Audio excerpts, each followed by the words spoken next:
Okay, good afternoon, everybody. It's so wonderful to see everyone. Welcome back to the 16th installment of the Wednesdays with Wolbes. I am muting everyone's mics so we don't get any background noise. If you want to ask any questions, you're more than welcome to um, unmute yourself. So last week we discussed the idea of limited things that are limited are able to be maximized. If a person, if you have candies all day, if you have potato chips all day, eventually you get sick of it. So you need to know how to have balance, proper timing for everything is how we're able to maximize pleasure. Last week we spoke about business. The business is very, very, very important. We all need to be involved in a livelihood. We need to be, busy, but not to get carried away and not have balance in life. Because if one is not going to have that balance, they're going to lose out in other important areas of life. It's actually interesting. One of the things that we mentioned on Rosh Hashanah was that the objective of Rosh Hashanah is to recalibrate. We realign ourselves with our values, with our mission, with our goals in life. And the same is true with anytime we see in the Mishnah in like these coming weeks, we're going to be talking about limited business. We're going to be talking today about limited intimacy, et cetera, et cetera. All of the limited pleasures is next. And all of these are not because the Torah wants us to not enjoy, but rather the Torah wants us to enjoy at a maximum level for a maximum period of time, right? And not to get drained and not to feel burnt out and not to, it's so that if you want a pleasure to be prolonged, it must have balance.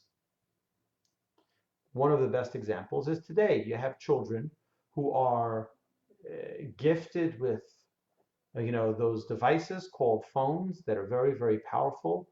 And because they never take a break from it, it's doing a tremendous amount of damage.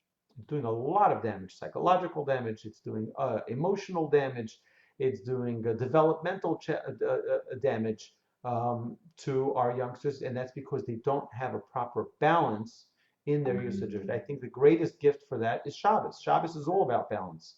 Shabbos is giving us the opportunity to balance our work, our being busy, and our being able to just nurture our own relationships, whether it's our spouse, whether it's our parents, whoever it is. It's critical that we have that right balance for us to be able to maximize life in general, but particularly Shabbos gives us the opportunity to maximize our week, right? We have similar ideas, and we're going to talk through a bunch of them today. But what is the greatest desire that every human being seeks? What is the greatest desire? And the answer is pleasure. Everybody, there's no human being on earth who doesn't desire pleasure. So, where some would say everyone wants happiness, well, happiness is a pleasure, right? So everybody's seeking pleasure. Every person on planet Earth is seeking pleasure. Now, even sadists and masochists are aiming for pleasure because that is their pleasure. As demented as it may be, as crazy as it may be, that is their form of pleasure. Now, that's what we all have in common. But the real question is, why is intimate pleasure, intimacy, so sought out by all of humanity? Why is that one pleasure that's so sought out? Another example of a pleasure that's sought out is music. Music is a great pleasure. It's pleasant, especially if it's on beat and if it's on tune, right? And it's very pleasurable. And people really enjoy it. Why do they enjoy it, and why do people seek it so much? And I think that's one of the if you think of what Steve Jobs, one of the first things that he attacked in his re-engineering of Apple, the Apple company, was he created an iPod, because music is something that every human being can relate to. A phone, maybe not everyone saw the need at first, and people were reluctant. Well, I don't know if I need that. It's expensive. Eventually it took time, and everyone has a phone today. But at first, when he introduced the whole concept of the new Apple, the goal was, I remember when he pulled it out of his jeans, he says, a CD can have 10 songs or 12 songs, and he pulls out this little device and he says, this can have 1,000 songs. And it was like, wow, that's unbelievable. 1,000 songs, right? And then, it was like, 10,000 songs. And today it's infinite because everything's stored on the cloud. But everyone understands music. Everyone, not that they don't understand music, but everyone can appreciate and enjoy music. They may have different styles, may have different types, but it's a very easy pleasure to connect to, right? Other types of physical pleasures are also easy to connect to. It's easy for someone. Now, the problem with it is that an overindulgence or a misguidance in those pleasures can cause more harm than good. Okay, and we'll talk about that. All right, we're ready to go, right? Yeah. So, the Jewish fundamental that we've discussed so many times throughout this class, the principle is that all Judaism, all of life is about pleasure. Okay? God gave us this world for pleasure. It says that God created the world because he wanted to give us pleasure, right? Every second should be pleasure. It shouldn't be only spurts of moments, spurts of events that should be pleasurable. It should rather be a person should be living a life that's filled with pleasure. I think last week I went into a little rant there about the difference between the two words in Hebrew that define pleasure, one which is hana'ah, which is enjoyment, and the other one being ta'anug, which is pleasure. And we had discussed how just enjoyment is, a basic level of pleasure, and that ta'anug is a deeper one you experience with your emotions, not just with your five senses. And what we're going to discuss today, and with all these today's topic, which is physical intimacy and how to balance that as well, is also we're discussing the world out there. There's a lot of enjoyment or chasing, physical pleasure, but they're not achieving real deep connection. That's not really what it is. What they're experiencing is hana at best, right? And then what we're talking about is in a proper relationship, in a marriage between a husband and wife, then you can experience proper, which is the real pleasure, which is ta'anug, with the ultimate connection. We're seeking that connection between a husband and wife. And in the world out there, so maybe in other religions like abstinence or whatever, it's like the highest level of like holiness, right? And the Jewish, in our religion, in Jewish thought, right, it's absolutely not like that. A physical relationship between a man and a woman, when done right in the proper time, is a very, very special. It's one of the holiest things possible, right? So when done properly, it's absolutely holy. It's not, anti. Right. So you see that many religions, like you mentioned, like Christianity, for example, right? So a priest, at least in certain sects of it, I don't know exactly all the different types, but in some of them, they're not allowed to get married, right? The nuns, and you have the priests, and they live in different, right? And the part of that is that they separate themselves from all, because the way for them to get connected to spirituality is to disconnect physically. Well, that's not Judaism's belief. On the contrary, Judaism's belief is that we take the physical and we elevate it. We take the physical and we elevate it, so it doesn't remain a physical item. It doesn't remain a physical experience. An example is food. What do we do with food? Instead of saying food is just here to satiate my hunger, right? Food, we say a blessing on it. So we use the food as an opportunity for us to connect to the Almighty. And now this food has become something holy and spiritual. So what could be seen by the majority of the world as something which is just there to please me because I'm hungry, I want to have this steak, or I want to have this muffin, or I want to have this drink, right? Now, because I say a blessing, it became a conduit through which I connected to the Almighty, and it becomes holy.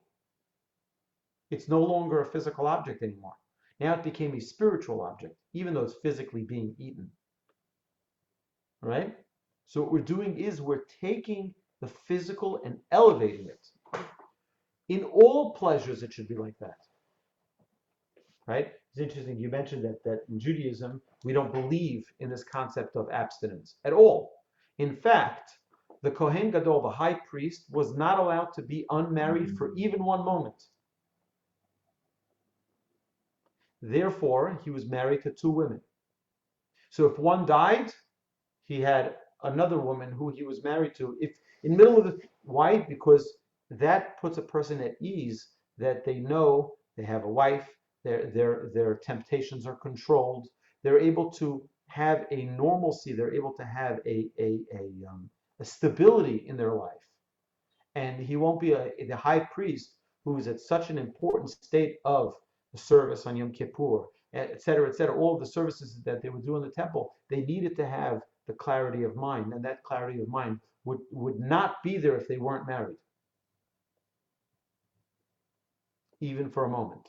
So we see physical and spiritual in a very, very different light than most other religions. We don't see abstinence as being a holy thing per se.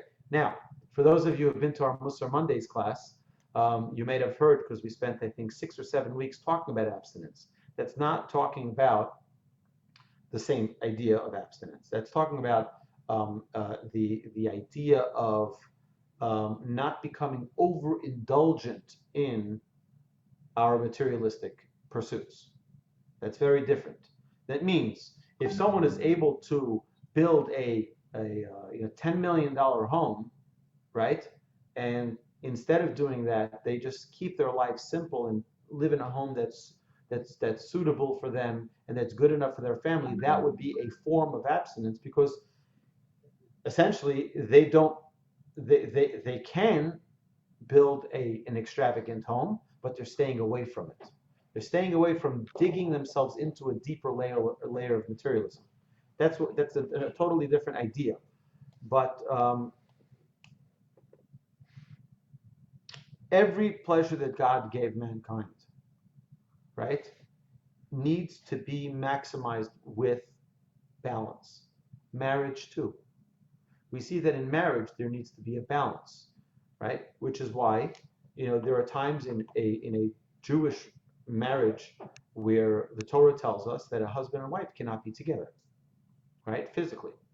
That means even to the point of not passing a pen or passing a phone to one another, where there should be a limited contact, so that there's a prolonged vitality and excitement in the relationship, right? Obviously, if they're not passing a pen, they're certainly not in the same beds, and they're certainly not in a intimate relationship during those periods of time. What's the point of that? The point of that is to give longevity to the relationship, right? Just to throw out a statistic, it's very interesting that in Shomer Shabbos, family purity observant marriages, the divorce rate is between 3 to 5%.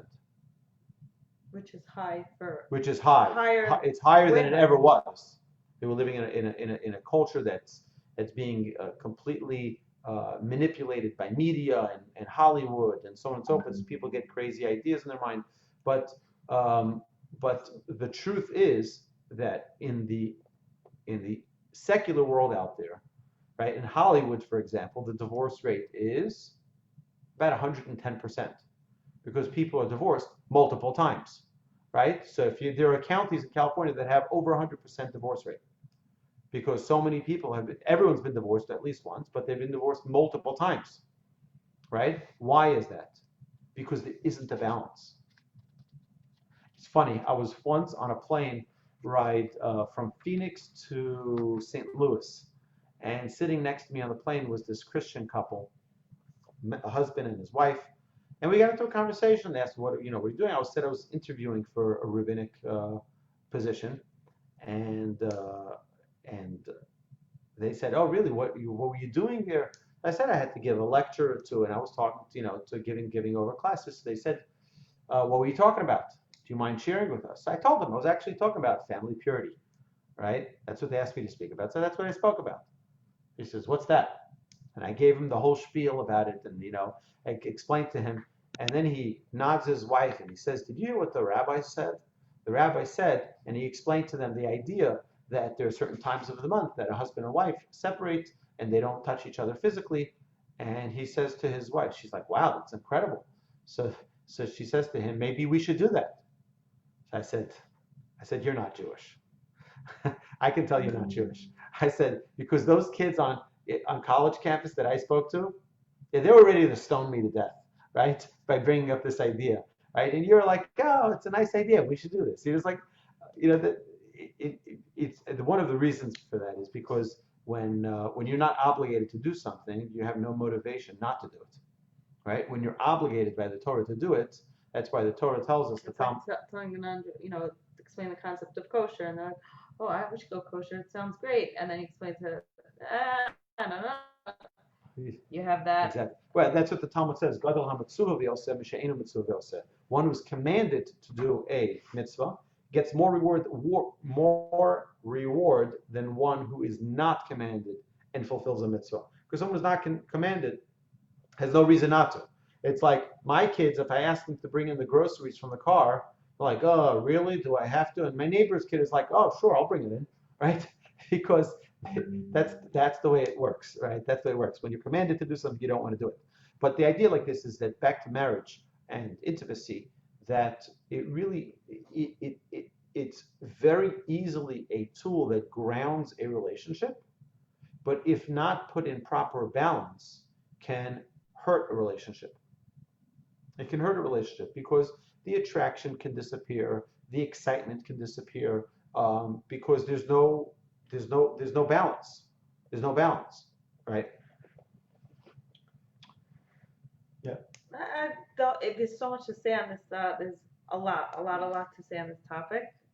We should. I mean, I think we're limited. It's the daytime show. We're going to keep it PG, but there's so much to say about it. But really, the whole concept is very foreign to a lot of people.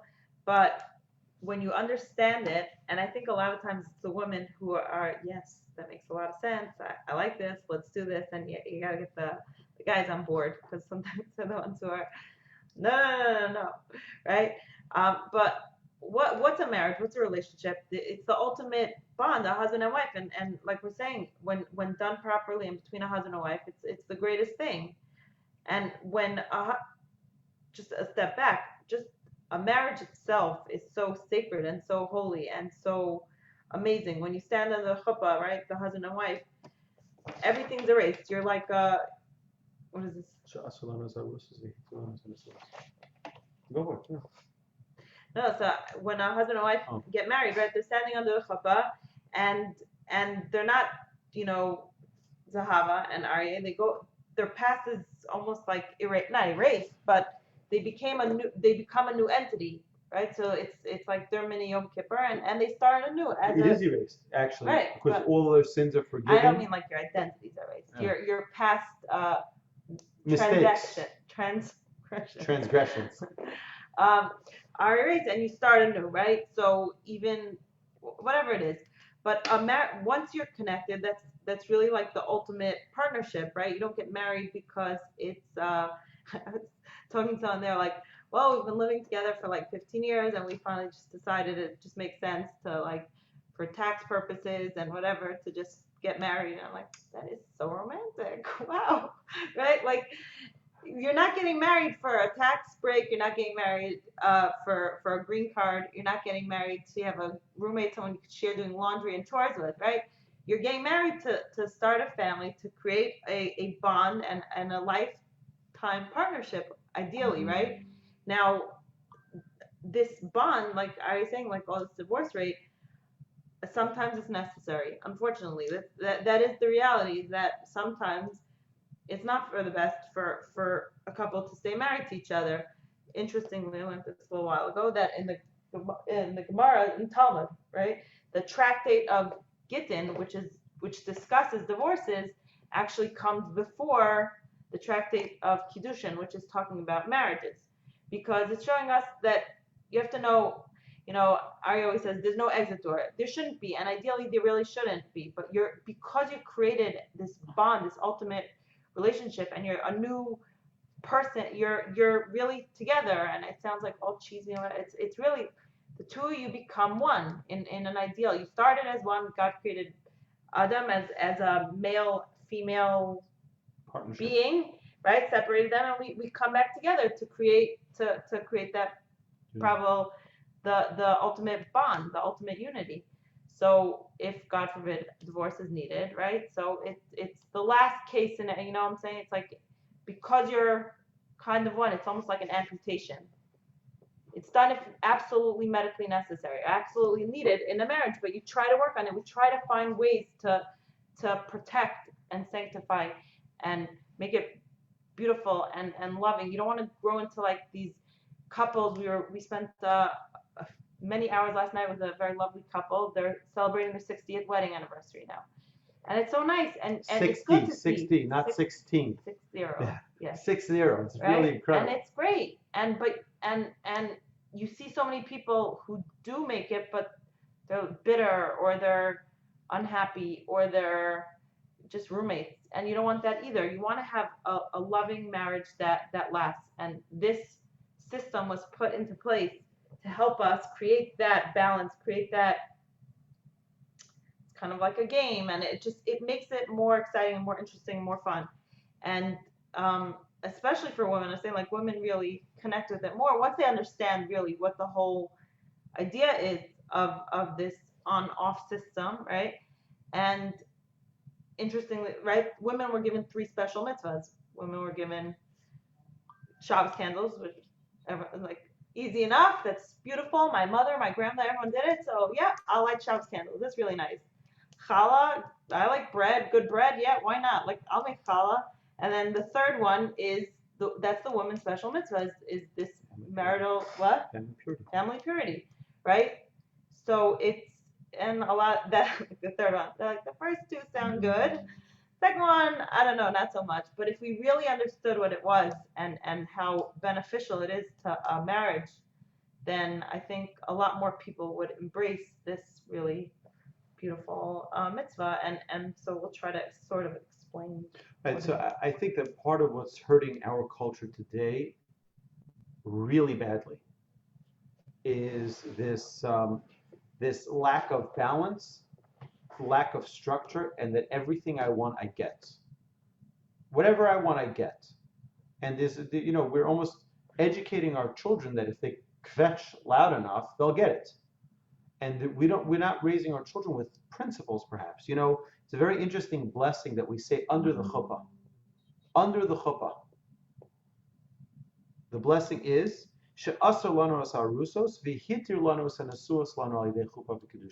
that God forbade us to be in an intimate relationship with a woman that we're not married to, but allowed us to be with a woman who we are married to, meaning there is a proper time. When you're not married, it's improper. When you are married, it is proper, right? And that is the right time for it to be done. Today, kids want everything whenever I want, and it's perfectly fine. And I'm not going to tell my children no, right? And it's creating a culture where everything I want, I get, or I can do it. You have this whole hookup culture, and if that's not instant enough for people, then you have other types of addictions that people have, whether it's pornography or things like that, that people want to find their instant gratification, and they want it without working for it, without earning it, without it becoming and I've heard people tell me this, for many years I've been teaching, and people say, well, I just want what I want when I want it, right? That may be, but that may also be a reason why they're not able to maintain relationships, right? They usually go together. And that is because there's no balance. It's whatever I want, I get. So if I want something, I don't get it. Goodbye. I don't need you. I'll find someone else. And that's not good. It's really not good. It's corrupting our culture. It's corrupting our children. Our children need to know that there's a time that something is okay. I'll give you an example. I hope my daughter doesn't watch this. But my daughter last night I walked into her room, we're schmoozing, and she said something which I thought was not respectful. So I took her phone and I said, "You're not going to have your phone till tomorrow night." And she's like, "What? What happened?" Child abuse. I'm like, right, right. And I took it away, and that was it. I love my daughter very, very, very much. We are very good friends, aside from me being her father and her being my daughter, and we have a really special relationship. But she passed the line, and she needed to know. And I took it away. And this afternoon, she comes home for lunch sometimes, and she said, "Why did you take it away last night?" I said, "Because you were disrespectful." She says, "I'm so sorry." Right? I said, "That's no problem. Can I have my phone back?" "No, you cannot." Right? You cannot have your phone. I said tonight, and it'll be tonight. And I think it's very important for our children to know that there are boundaries. There are boundaries. Because when you have it wide open, you have things whenever you want, there's no way for it to be appreciated, enjoyed, and maximized. Right? I guarantee you that she's thinking a lot today about that she won't do that again because it's not pleasant for it to be taken away. And she's going to appreciate and enjoy it so much more when she gets it back. Okay? But when a person has whatever they want, yes, Bobby, you got to unmute.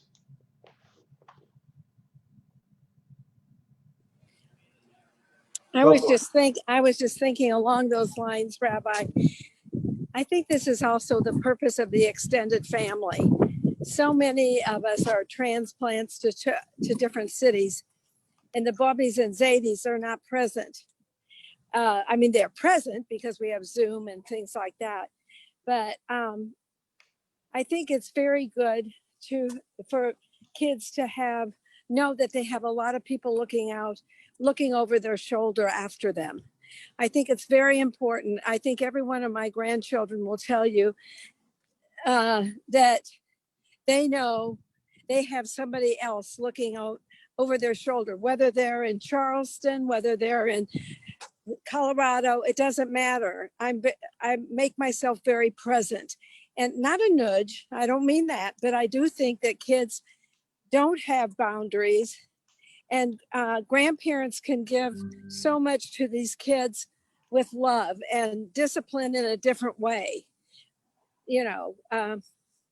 It's just a thought. 100%, 100%. And the more they do have people who tell them and really do not only say it in words, but in real action, that they Right. believe in them, the more they will live up to the expectations of the people around them. My father-in-law and all of the children, the married children, were having a conversation. I think it was last year or 2 years ago. We were talking about general ideas in education and educating our children. And he said something very, very profound.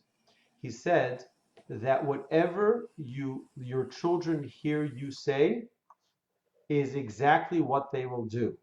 So if they hear you saying negative about them, right, they will do the negative. If they hear you compliment the positive, they will do the positive. And I think a parent and any educator, we have to find ways to build up our children, to build up our all of our relationships, our spouses as well, and to constantly find ways to bring out the good. Everyone has good things that they're doing. Some people don't believe in themselves, so they don't say, I don't do anything good. What do you mean? You didn't call that person to encourage them. You didn't help that person. You didn't think about that person. You didn't invite that person. And people sometimes don't realize, yeah, I did, but I also enjoy doing that. So, right, but you went out of your way to go help someone. You went out of your way to do something. Like, well, yeah, okay, right? And you compliment, they'll want to do it again. And it's they found that training animals, training dogs, works with only one way. Only one way to train a dog, and that's with positive reinforcement. When they do what you want, you give them the little treat that you give them. So they want to do it again. So they do it again, and they get another treat, and you do it again. But if you were to spank them, so to speak, right, for doing something wrong, they won't learn from that. Our children are no different. Our children, when they get positive reinforcement, when they get encouragement for the positive things they do, then that's what they do. So this is a little bit off topic, but you're right, 100%, Bobby. That's a very, very important idea, that we have to build the parameters that give our children success. Part of it is setting up those boundaries that children need to know. There's sometimes that it's a yes and sometimes that it's a no. And no doesn't mean maybe if you convince me and twist my arm and make me feel guilty, then it'll become a yes. No means no. And that's it. The conversation's over. And now they learn there's a boundary there that cannot be crossed. Okay? A lot of the boundaries or guidelines are set up by society or the legal system, right? So you have to be 18 to vote, which I think is young, but my son is very excited that he can vote in this upcoming election. There's a legal age to drive. So also we have 2 with licenses, which is already terrifying, and now our 3rd is studying for his permit, which I'm not ready for. But right, and they understand that there's a certain age to drive, but even when they do get a license, there's the test, and you study and you learn, and you have to pass a test, and even then, as parents, we guide them and tell them this is how you drive, and you have to have safety and wear a seatbelt and this and that, and you can't text while you drive, you can't this with and obviously you can't drink or whatever other stupid things that you wouldn't do when you're driving, because even when you have something, you have to do it properly, right? And today's world, right, kids can't, they know they can't buy cigarettes and they can't smoke or whatever, they can't drive and they can't vote until a certain age. But on the other hand, I just took my 12-year-old daughter to her pediatrician, and they're already asking her like if she's sexually active, all these questions, right? Which is normal in today's society, but not how normal. are 12-year-old kids, right? How is that a normal thing in today's world? If they can't, they can't drive and do anything else, like they're not ready for these things. And obviously teenagers and older and college and everything, and that's what's standard in the world today. But people aren't ready for these physical relationships that they're all in, and really we need to educate ourselves to do them properly, right? To live in a proper framework for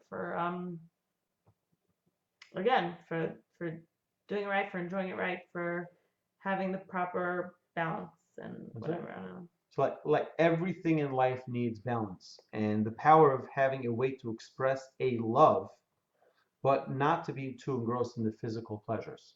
So there's a big difference between having a world where, I wanted to add actually something that you said about that. Sorry, lost my train of thought. Okay. I'm sorry. So we'll just continue. I'm sorry. But I'll remember in a minute. Yeah, but is that we're in a world where there is no saying no to our children. It's a terrible thing. It's a terrible thing, because they don't learn that everything can be out of balance. Whatever I want goes, right? And I will throw a fit. There was actually a girl on YouTube. There's a video of a girl. She was sitting there with 4 different MacBooks, and she was crying that one of them had a scratch on it. Right? She said, this one is for Instagram, and this one is for Facebook, and this one is for this, and this one's for that, and this one, my mother opened the door and she scratched it, and she put together a GoFundMe page to buy her 4th MacBook. I'm not kidding you, all right? Yes, she's from California. So no, it's true, and it's really crazy. It's really crazy, and you wonder that these kids are not growing up healthy because they don't have balance in their lives. There's no yes or no. Everything is yes, and it's a really terrible thing, right? By the way, we do a contract with our children when they get their driver's license. Actually, when we sign them up, one of the things I did for my oldest 2 children, I have a copy of each of their agreements that we sign, is that A, they will not break the law. But second, if they do anything that is questionable of judgment, I will take away their driver's license, including if they touch a cellular phone while they drive. And the agreement that I have on that document is that their phone will be in the glove compartment when they're driving.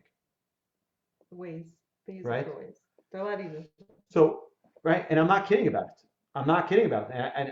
And if they are to break that, they will not have their driver's license anymore. I'll take it away till they're 21. Right? I'm not, not driving my car, right? But yeah, it's because I want them to learn that there's responsibility, there's accountability, but also there needs to be a balance. You can't just have whatever you want just because you want it. Okay, so let's take this more structured. I'll say one quick story. I had a friend of mine. I think I may have mentioned this story. He called me up one day and he said that he bought his new car, very, very expensive car. Did I talk about this? Did I say the story? So I'll just repeat it quickly. So it was a $175,000 car, and he called me up and he says, and he had to wait 3 months. He had to fly to Frankfurt to see it roll out of the production line and drive it on the Autobahn, and then he flew back with it to the U.S. and he called me up so excited. He said, "Rabbi, you got to see this car. You got to see this car." So we finally go, and I typically meet him in his house. He's like, no, we have to meet at Starbucks. We have, people have to see this thing, right? So we're at Starbucks, and he's, walks in with this coat and with a hat, and I'm like, like a fedora. I'm like, what's going on? He says, well, I've got to match the car, right? He got rid of his companion, his female friend, because she didn't match the car. I'm not kidding you. Either way, so he wanted to drive with me to show me how the car drives. And we're on Westheimer, and as we're sitting at the light, there's I think it was a Cadillac that pulled up and a Range Rover that pulled up, or Jaguar, and he looks at the cars. He's like, wow, those are two very nice cars. Maybe I should have gotten one of those. And I'm thinking to myself, are you crazy? Here you spent all this money. You flew to Frankfurt. You finally got the car. Everything, this is your dream. You had it custom made exactly the way you wanted. And you're looking at other cars? Why are you looking at other cars? Right? And the answer is because there is no balance. Why would it be any different with someone who's in a relationship? Why shouldn't they look at a newer model of, right? Right? Think about that. So I want to share with you a parable that I came up with many years ago. Tried to refine it over the years, so hopefully it works and expresses this idea appropriately. So this high school kid is graduating, and his uncle calls him and says, I'm so proud of you. I'm so proud of you. You're graduating at the top of your high school class. You're going to a great university. I bought you a special gift for your graduation. Come to my house tomorrow, and I want to give you this gift. It's like, wow, Uncle Joe, thank you so much. It's not necessary. And he says, no, really, you bring a lot of pride to the family. I want to give you this gift. Okay, so the high school graduate comes to his uncle's house, and the next day, and the uncle says, we're so proud of you. I bought you a car. You bought me a car, a brand new car, an XJ12 Jaguar, right? This is like this convertible. It's like unbelievable. It's a dream come true for any kid, 17, 18 years old getting out of high school. So he's like, wow. He says, but there's one condition. And the condition is that when I call you and tell you to bring it back, you have to bring it back right here into the garage. And there's no questions asked. He says, okay, fine. He gives him the keys. He pulls out of the driveway, and he is like in heaven. Okay, it's amazing, the greatest thing ever. Everybody wants to be his friend. The boys want to be his friend. The girls want to be his friend. The convertible, it's just like the most popular kid suddenly. Amazing. A couple of weeks later, he gets a phone call from Uncle Joe. And Uncle Joe tells him, hey, how's it going? He says, it's great. You have no idea. I'm just the most popular kid in the world. It's like, now I'm going to college in a few weeks, and I'm going to be taking this thing. It's unbelievable.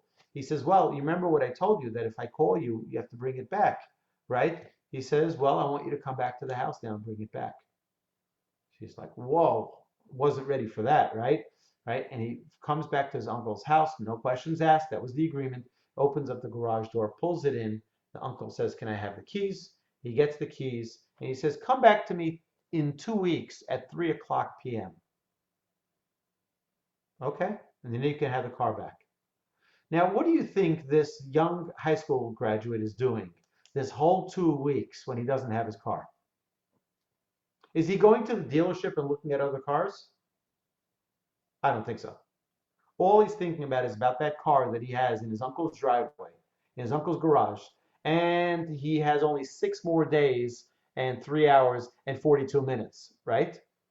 And he's counting down the hours and the minutes and the seconds.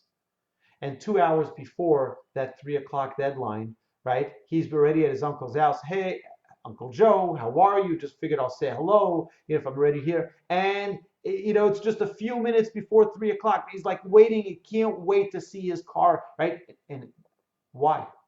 Why is he so excited? Because it's been taken away from him. So the excitement only grows and builds. And when he gets that car and he drives it, it's as if it's the first time he's ever driven that car. Our sages tell us that a couple who observes the laws of family purity, it's like a honeymoon every month of the year. Why? Because when you have that separation and that limitation where you cannot do what you want to do, it builds more anticipation, it builds more excitement, it builds so much in the desire to be with one another. And now it's a time you have to focus on other aspects of the relationship. It's not only about the physical now. Now it takes on a whole new dimension of a relationship where, because the physical part is out, now you got to work on the emotional part. You got to work on the spiritual part. There are other parts of the relationship that need to be focused on. But there's a time where it comes back, and our sages tell us, the Talmud says, it's like a bride coming out of the canopy. It's like the first time ever. That's balance. And that is what's able to preserve a relationship for decades and hopefully a lifetime of freshness, of excitement. That's what we want to have in every area of life. Right? I think human beings, especially maybe men, nothing personal, generally, we're emotionally lazy, right? So when something comes up, a lot of times we rely on physical action to, especially a husband and wife, right, hugging it out, or kiss and make up, right? It doesn't necessarily fix problems. Sometimes that's like the easy way out. It's like a crutch almost, right?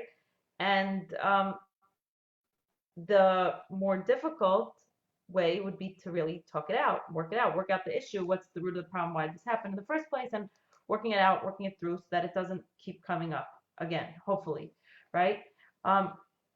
Men, especially longer in a marriage, in a relationship, tend to get lazy, right? And a lot of the emotional, like they'll put an effort in the beginning, but they'll kind of lose track of that at some point in a marriage. It could happen. And women sometimes have a harder time with the physical side of the relationship when they're married for a long time, and it's always, so after, 5, 10, 20, 30 years, maybe the physical part is takes them longer to get there, right? So this setup helps both sides with the other one's needs and desires, right? So during that time, the physical relationship is off the table. So you don't just say, okay, see you in 12 days, and just ignore each other. In order for this to work properly, for it to maximize the goal here, is you spend time together. You do things that you don't normally make the time for. So you go for a walk and you sit and play a game, or you go on, date night and do whatever it is that you want to do without the physical part of the relationship. Now, it seems weird and it seems hard in the beginning, obviously. It's very, very strange for people. Either, both of us learn sometimes with like a bride or groom right before they get married. So sometimes it's people have been living together for years, but even when they're starting marriage, is still different. But the idea is very foreign to some people, and it's definitely challenging. I'm not gonna pretend that it's not hard sometimes. It's definitely challenging sometimes, but that's the beauty of it. Because it's hard, because it becomes difficult, that really shows that you really have a great relationship and you keep working on it. Someone's trying to get in shape, or so you have to go to the gym or eat better, right? You can open a fridge and see a fridge full of food and fruits and vegetables or whatever it is, and a pantry with all these great ingredients, and you can be like, oh, there's nothing to eat, and you just grab like a cookies or chocolate. And I do it all the time. It's just easier, right? And then sometimes like today I was so healthy. Let's pretend for a few minutes that I eat healthy. So I took out, someone gave us this juicer, so I'm like playing with it a little. And I took out all these like good fruits and vegetables, and I was juicing them. And I even used turmeric that I've never used before, and I just bought it, and now my hands are all yellow. But right, and it was definitely harder, right? I sat there and I peeled stuff and I washed it or whatever, and just cleaning the whole machine after, right? But it was more work, but I feel very clean and fresh, right? I feel good that I put good stuff in my body, that I ate healthier today, right? So it's definitely more of an effort, but really it's infinitely better for you, right? So the same in your physical relationship, you could just be say, ugh, I have no patience, or it's too late, right? And just not put in that effort. But really, when you do, it's even people who are married for a long time and are hearing about this now, and you could have can have a very nice marriage, but you could take a good marriage and make it great and amazing, and whether it's from the beginning or from the end. And there are times in a relationship that Hashem knows that when a woman's pregnant or nursing, or after a certain age, when this is no longer an issue, right? Then those are different stages in your life. That's not what you necessarily need in your relationship, but there are times to work on a relationship, to build it up, to focus on all aspects of your marriage, and not just get lost in this like same just and marriages can kind of like go onto autopilot, and that's not very not so fun either. So this is just, it really is an amazing opportunity. It's a great tool that, I don't know. Yep. My father got a big, huge box of chocolate for his bar mitzvah from one of his aunts. And she bought a big box of chocolates. And he ate them all very, very quickly. And he never wanted to eat chocolate again after that. Right? But you can imagine that had he set a schedule for himself to eat one little chocolate a day, one little piece of chocolate, then it would build an excitement. It will build an appetite for it. Oh, I'm so excited to have. But if a person is just constantly, constantly eating it and eating it and eating it, eventually we get sick of it, right? It's very important for a person to have balance in every area of life. In a way, they say that how you approach intimacy is a barometer of how much you are generally in control of your desires. So if a person is able to have a balance and to have a structure, then what they're doing is really, it's that muscle of balance that they're able to be strong in other areas as well. Intimacy for its own sake is degrading.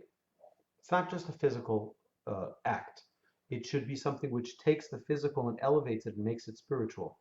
Marriage is a holy act of unification which helps lift us into connection with God. Right?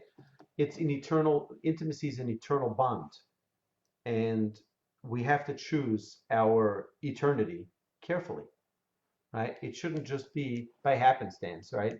It should be something which we are targeting, something which is which we're hopefully going to do in a proper way. When you choose to minimize, you're in control. You can control it, right? If I minimize the amount of chocolate I eat, right, I'm in control, and I'm setting myself on a path for success in that.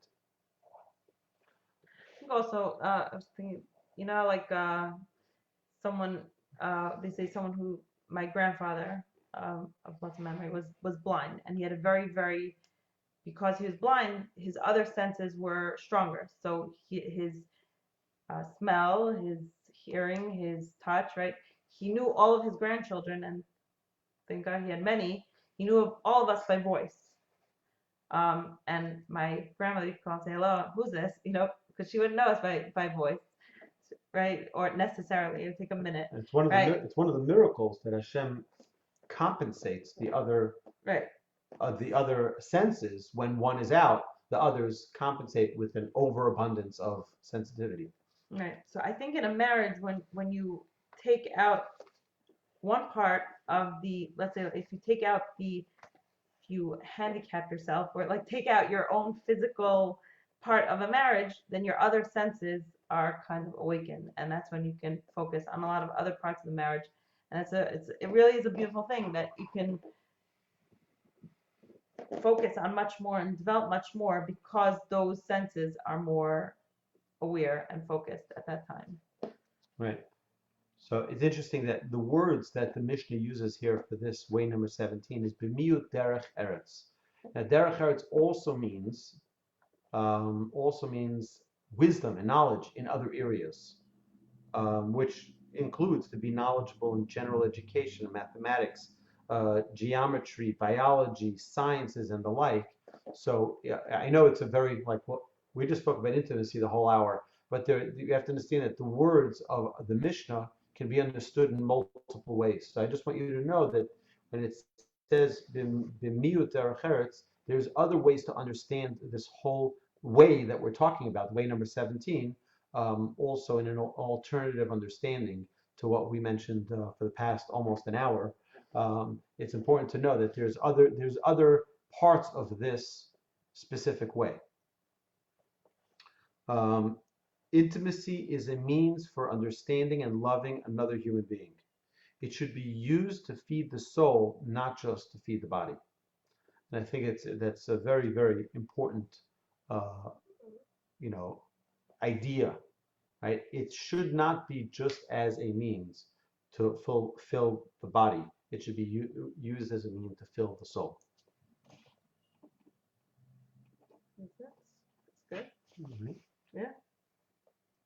So, my dear friends, yes, you have a question. I can't hear no, just one quick second before you take questions. I want to thank you all for joining us. Next week, we'll be on next week. I look forward to it, and we'll go offline now for our friends on Facebook. Thank you so much for joining us. For those of you who are here online on torchzoom.com, you're welcome to unmute your microphones and ask any questions. And thank you all for joining us this lovely Wednesday.